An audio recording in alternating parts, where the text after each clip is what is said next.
Welcome. It's the Daily Objective. Jonathan Hoenig, along with actor, raconteur, provocateur, and activist Mark Pellegrino. Great to see you, Mark. Great to see you. Been too long, and great to see so many of our supporters, our super chatters, our members of our philosophy posse with us on the super chat already from around the world. We're coming to you from the Ayn Rand Center, UK, but objectivism is a global philosophy. It's a philosophy for man living on Earth, and we have interesting people and contributors from all over the Earth. So we're happy to see you on a real interesting topic today. There's been so much this past week with the elections and very kind of hard-hitting, very serious, and particularly political topics. So we thought we would find something today that no one could possibly disagree about, right? I mean, something that, and we'd never say objectively is good, but ice cream, right? I mean, ice cream I love ice cream. I eat a lot of it. That's evident. Mark, my sense is you don't eat too much of it. No. You don't see me from this down. I eat far too much ice cream. Well, I don't know. That must be some very good CGI, but I know ice cream it's wonderful. And a particular brand of ice cream we're going to talk about today, and that is Van Leeuwen's ice cream. Now, forgive me, I think I'm probably butchering the name, but this is a brand that started basically just less than 10 years ago, I believe in 2008.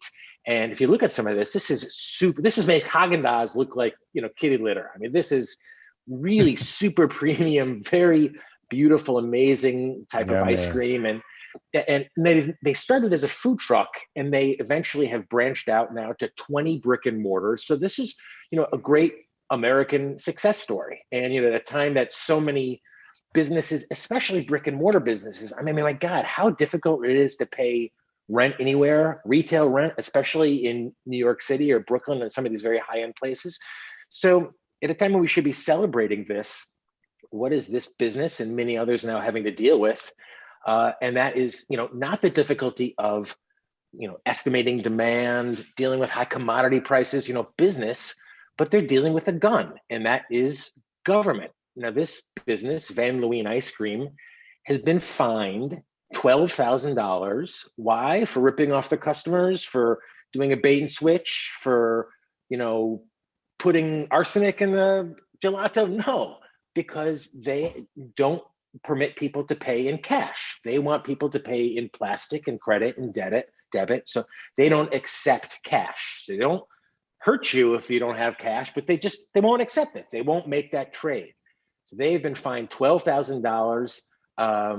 This business, as I said, started in 2008, and they've been, for any business, big or small, that's a significant amount of money. And the fact that all that happened here for government to step in and levy, 12 grand, as I said, I mean, I don't certainly have that hanging around, and any business doesn't. It made me think of Miss Rand's words from The Virtue of Selfishness about what trade is. A trader is a man who earns what he gets and does not give or take the undeserved. He deals with men, and here it is, by means of a free, voluntary, unforced, uncoerced in exchange which benefits both parties by their own independent judgment. And it just got me furious that here's a good business trying to succeed with customers who want to pay, and it's not the economy that is costing them, it's government. And this just infuriated me to the highest level, and I've never even tried the ice cream, but now I think I'll buy it. Well, let's not ignore why they're being fined this $12,000. They're being fined because apparently having a cashless business is an act of discrimination against those who do not have bank accounts, who only have ready cash to be able to pay for these things. They don't have any plastic. They have no debit account at all, which apparently redounds more significantly to minority communities and the quote unquote poor. So according to our esteemed elitists in government, probably the richest folks of all, these folks are discriminating against the poor by having a cashless form of business.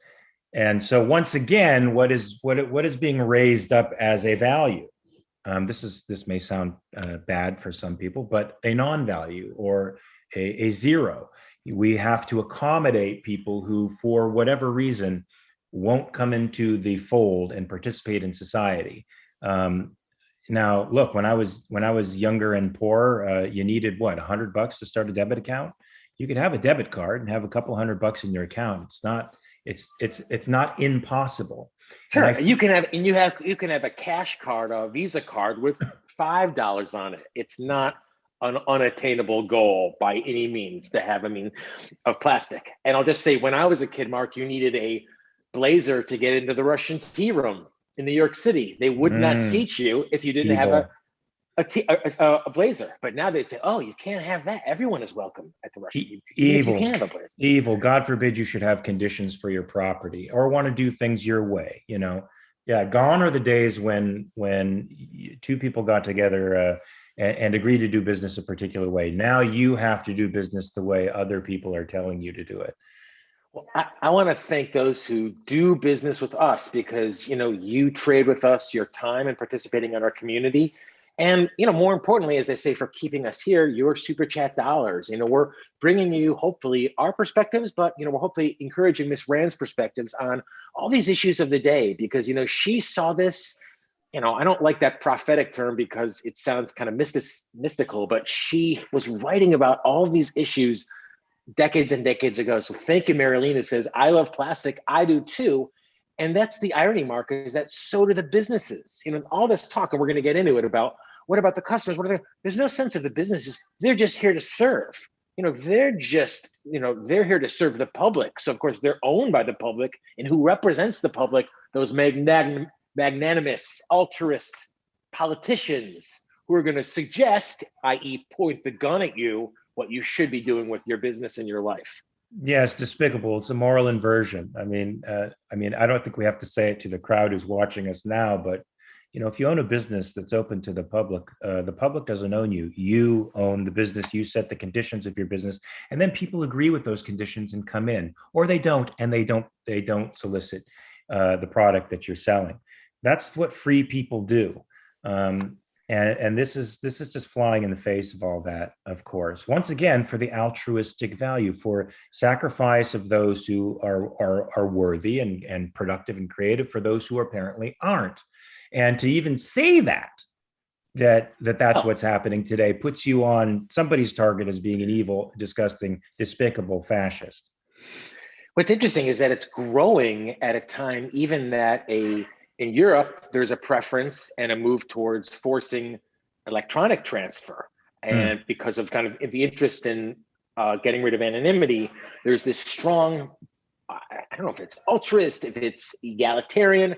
We're going to get into some of those reasons. Thank you, Regina, for your contribution. Marianne says that, she says plastic bags cost less than paper bags. Well, there's all that types of interventions we've talked about quite a bit about, fines on certain types of bags.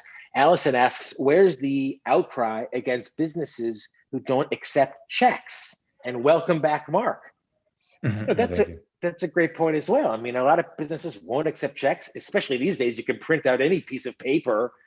And that's a great point, Allison. Louise, thank you for your contribution. Thank you, Allison, once again. Robert asks, wait, there's a TDO today? Yay, there is a TDO. You've got it with Mark Pellegrino, who's, it's like, well, we'll get into it later, but Mark's such a consistent, interesting voice on this. So you've been missed. Your absence has been really missed, Mark. We're so happy to have you back. But let's get into some of the ideas behind, because this isn't actually coming out of the blue. This idea of the cashless ban. New York passed this, and oftentimes as New York goes, so goes the rest of the country and its influence. And exactly as you said, so many of these reasons. Councilman Richie Torres said consumers should have the right. They're right. I mean, talk about man's rights. Rand would be, this is my words, rolling over a grave if you said that you have a right to pay for something in cash. And you're right. It's just, it blows up the whole idea of rights. The Democrat says, I worry about the real world discriminatory effects that cashless businesses can have on New Yorkers, especially in communities of color. So, I mean, what do you make of that? If you're trying to run a business, I think it's condescending as hell. I think it really undermines allowing people to reach up and to become better and to to claim that being poor or a person of color is synonymous with not being able to function in society as a quote unquote normal person at a minimal level is so despicably racist. Interesting. Yeah. Well, and there's that, it's talking about, uh, there's also that sense that that someone owns you, that someone has a claim on your life, and your business is your life. I mean, we've all started businesses. I mean, Mark, you've been involved in a lot of interesting businesses. So it's like this idea that anyone off the street that has a claim on your life, your business, they're going to set the terms of your life. Like, that is so fundamentally offensive. And the justification, as he says, is, well, you're serving the public. You need to be regulated because the public owns you. Yeah, that's that. Thank you, altruism, and this notion, this Rousseauian notion of social contract, where we're all bound to each other by these unchosen duties, and we have we are our brother's keeper in every respect of the word, according to these folks. So, yeah, it is despicable. I mean, a truly moral society would allow people to do business as they chose, and allow people who chose those businesses and the way they practice their businesses to choose them. And it would, the ideal society, it would promote choice and liberty. Yeah, and even you've seen that a little bit now. I mean, companies have said we're going to accept Bitcoin. I forget the gentleman's name. He's an objectivist who's doing now work in fixed income with gold, and kind of turning gold into a fixed income. Somebody in the chat will remind me of his name. I apologize. So there's so interesting to all these types of innovation happening, and we're going to talk about it, in particular with Amazon. Always innovation happening in this space, only curtailed by government. And here's some of these other reasons. Mark, your perspective here is called discriminatory. One person says, I think it's incredibly discriminatory not to accept cash because some people can't get credit. It's exclusionatory, she says, exclusionary, because some people without means are less likely to have a credit card. So is that... No, look, I discriminated. I discriminate every day when I choose one shirt over another. I discriminated when I picked my wife over the millions of other options out there. The idea that discrimination, quad discrimination, is an evil thing and always has political implications is stupid. That's what thinking is. Thinking is an act of discrimination. It's an act of distinguishing between things and comparing and contrasting things. It's a vital epistemological function. All right. And Mark, you're saying epistemology, and they're saying you're a raceless. This is what this powerful alderman says, quote, on the surface, cashlessness seems benign, but when you reflect on it, the insidious racism that underlies a cashless business model becomes clear. They have the guns. Yeah, demagogues will always like to see the conflict in any interpersonal relationship, because it gives them the opportunity to intervene. Look, to me, these elitist politicians have Munchausen syndrome by proxy. You know what that is? That's the one where the mom kills the kid. That's right. She makes the kid sick, so the kid goes to the hospital, and then the mom gets all the attention as if she's the hero. And that's what these politicians like to do. They like to create scenarios where honest types of discriminatory activity, like, well, you set up a particular type of payment structure that works for your business and doesn't really harm anybody, it just works for your business, is suddenly an insidious thing that a politician now has to come to the rescue of. So that's what they do. They create, scenarios. And there's so many, that's why I think makes this, people say, oh, what's the big deal? Just accept cash, you have a drawer there. But there's so many interesting involvements of this. I mean, here's one again. This is from Eater, quote, cashless businesses isolate the more than 300,000 unbanked households in New York City from making transactions. Unbanked. Now, unbanked. What kind of a concept is that? It's a non-concept. It's a claim that they've. It actually seems to hold an implication of aggression. as if they were banked before, but they've been unbanked now by what? By some social construct, by some force that is mysterious, and so they need to be accommodated because they've been unbanked. No, I think it's infantilizing to act as if poor people are incapable of rising, and if part of the first steps of rising is in getting a small bank account with a debit card attached to it, that's a good thing. Yeah, as far as I I'm mean, it concerned. is. I don't want to be so kind of.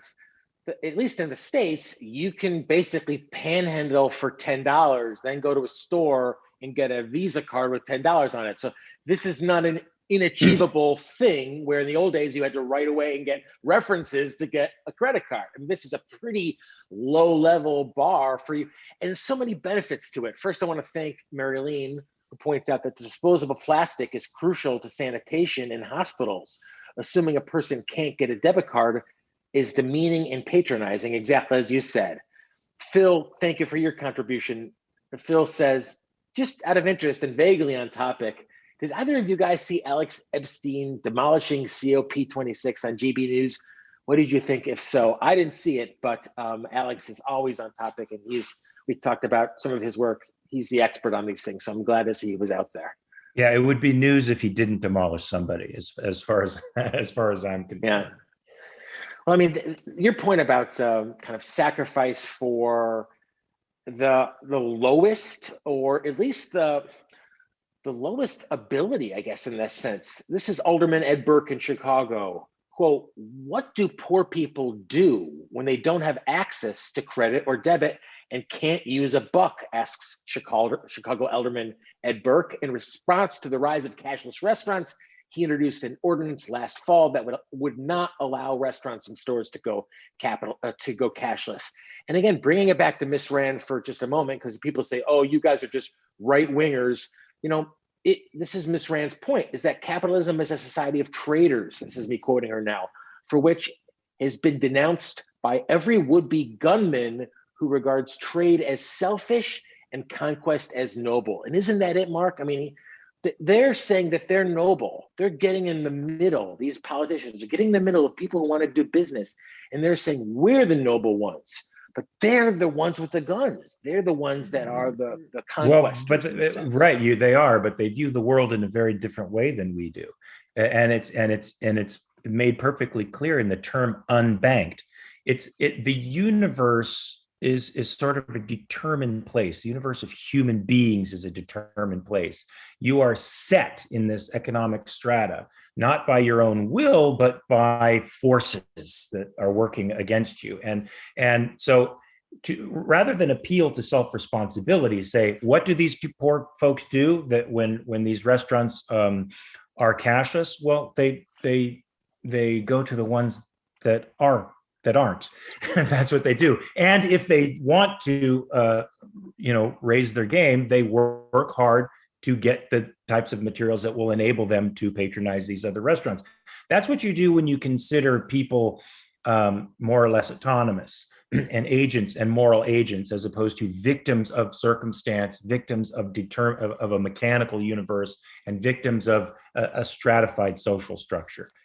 Yeah, I mean, the best, one of the great examples of that on that big picture, 30,000 foot perspective is the so-called war on poverty in America. Poverty had been going down for 30 years up until Johnson launched the war on poverty. And you see, time and time again, I mean, politicians riding in with a solution to which there is no problem. And in fact, there's progress being made. I mean, some of the actual, business owners, the investors, the people who are taking all the risk in these. This is one chain's owner said, going cashless at our storefronts frees our employees from collecting, counting, recording, and depositing money. Safety is a major factor. One Sweetgreen said that, one location was held at gunpoint. So the idea of, not having all that cash lying around, it's much safer because now, thieves know this isn't a target with all this money they can run. So this whole idea of the cashless stores are easier to track, There's no room for employee theft. Employees can be much more forward facing. There's the whole notion of the cleanliness of all the cash. So there's so many reasons to go cashless, not to mention one of the big ones, and you've probably seen these, Mark, I don't know, you go to big cities, is Amazon Go. Have you seen one of these? No. So this was actually launched back in 2018. I've been aware of them because it was in Chicago for a couple of years, and I admit I've never used it, but I don't that's not my lifestyle in terms of what I eat. I mean, basically it's, it's just, well, I just never stop, but basically you go in, you pick out whatever you want and you walk out. You go in, you pick it up and you walk out. There is no, now, first of all, how friggin' cool That's is that? Unbelievable. That's great. You just pick it up and you walk out. And well, the politicians will complain about that as well, even though it's highly convenient for tons of people, it unemploys folks from their point of view. So I'm sure they'll point the guns at Amazon. I didn't even realize that. Boy, I didn't even realize that. Yeah, but there's nobody checking people jobs. out. Yeah. There's nobody checking people out. There's tons of ways that look. I mean, politicians are going to find the negative in everything because that's what gives them power, and they're going to play on the fact that there are no quote unquote perfect solutions. That people, because we are autonomous, are going to be and because we're not equal. The fact that some can do it, but some can't. And because we're not metaphysically equal. We're not metaphysically equal. People are going to fall through the cracks, and people are going to just end up in different spaces, and that's just the nature of things. But they will use that as to cry foul at the universe and to try to fix it. Thank you, Hugh, who saw me on Varney and Company last week. Thank you so much. I'll be there again tomorrow. Allison, thank you, who says, why are people who can't afford to pay with credit debit only going out to start eating with? I don't get it. Anyone with an ID can open a bank account. That's true. I mean, there's that innovation within banking and checking. I mean, as they say, Mark, I'm old enough to remember, at least in the States, when you had that, and which was, I guess, a credit, what was it? A carbon paper of some sort? It was a carbon paper. Yeah, it slid over the carbon paper. Yeah.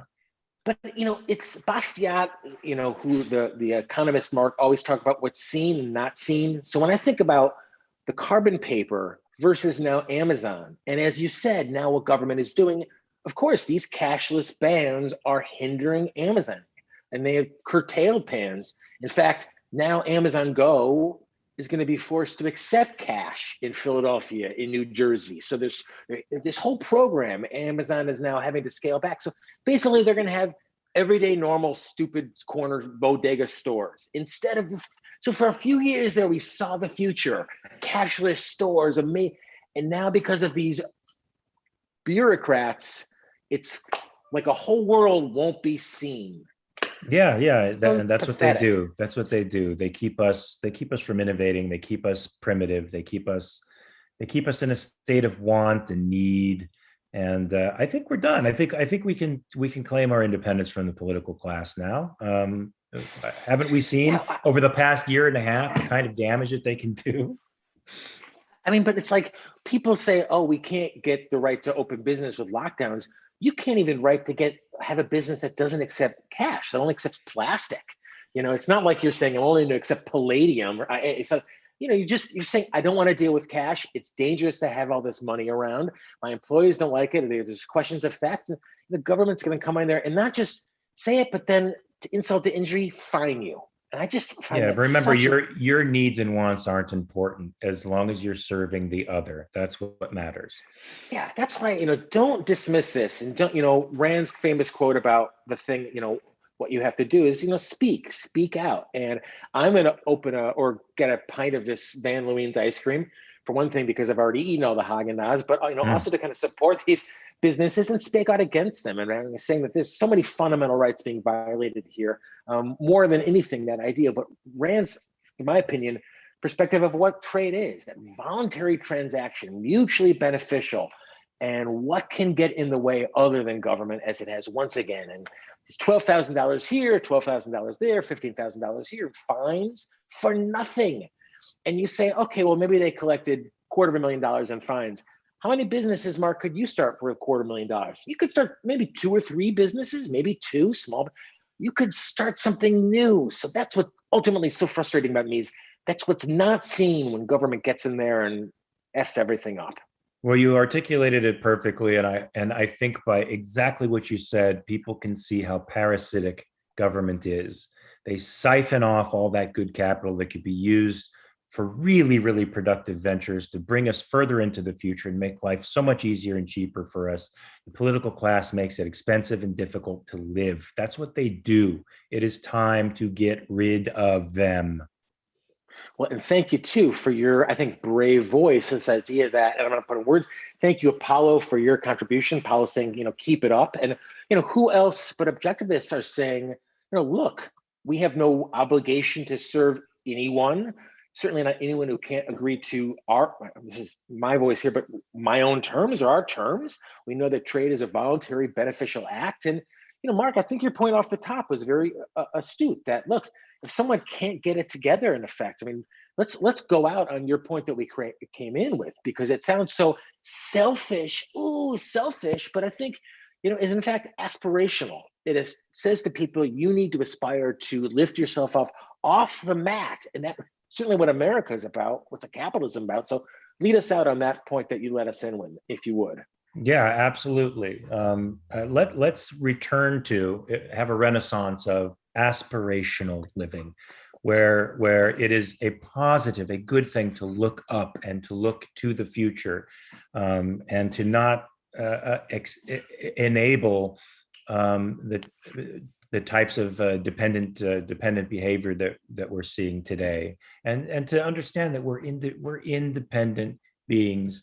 We're independently thinking beings, and we shouldn't be infantilized in this way. Stop letting them infantilize you. Well, and I think of it again from the business, as a business owner, from a business owner perspective. I mean, I forgot the type of law Miss Rand talked about, but someone in the chat helped me out. Bonnie, some of these, Christopher, the after the fact law, the ex post facto. Yeah, I mean, I don't know if that was the term she used, but the idea that you can be guilty after the fact. They can just come up with something to find these people have already started this successful business, and this is their model, and it's so now for government to just come in and basically invent a law, they're going to find something wrong with you. So it's like that, it's like the corrupt police officer who rolls around and says, breaks your back of your headlight and says, "Oh, you're driving with the tail light out here," and fines you. So keep fighting for all of our individual rights to live our lives, to trade as we see fit. So you're helping us do it. Mark, you're helping us do it. We're glad you're back. Our audience is back. Glad you're back. Whenever queried about who their favorite host is, you're always on top. So I don't know. Do you have time to jump to Clubhouse for a few? Yeah, just for a little bit. But then I have to debate Rucka. Oh, damn. Where's that going to be? Back here? I think so. Yeah, somewhere. Oh, well, maybe on Rucka's private thing. Yeah, maybe. All right. Well, good. We'll keep an eye out for that. We'll have to, follow Rucka, whatever. He's on some, I'm sure, hipper platform than this. Phil asks, why do you think Warren Buffett became a tax pragmatist? Too much influence from Gates and company?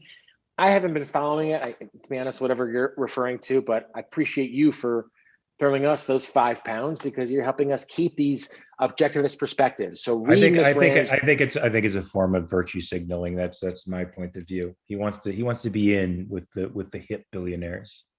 Yeah, sure. I mean, you can give away the 99 billion you have and only going to keep that 1 billion, and that's, as they say, another show. I mean, I wish Warren Buffett would keep more of it, would invest more of it. But for some reason, I guess he feels a need to sacrifice. Why? Because of philosophy. And of course, that's what we focus on here. That's what we think rules the world, moves the world. And that's what we're trying to kind of steer us into a better direction a little bit. So we always love seeing some of our regulars. I mean, Bonnie, Thomas, Apollo, Phil, Christopher, Mary Elaine, of course, Scott. Thank you for being part of our conversation and part of our mix here. So let's kick it over to Clubhouse, and we'll see you back here tomorrow for more of the Daily Objective. Be well.